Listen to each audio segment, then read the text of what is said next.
හැමදාම එක එක જાතියේ බත් හදන එකේ අද හදලා බලමුද සුදු ලුණු බත් එකක්. ඔන්න හොඳටම වහින දවසකට නම් මේ බත් එක නියමට ගැලපෙනවා.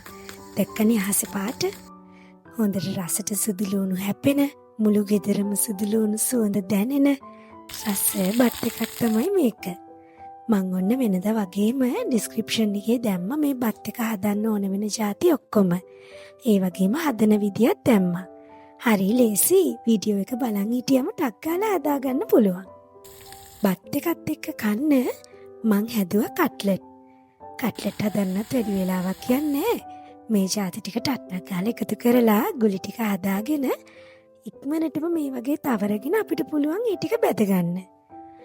කංචීස් ෆුඩ් වර්ල්ඩ් එකේ කංචි අක්කගේ කෑම පිඟානක් දැකලා තමයි මට මේක හදන්න හිතුනේ.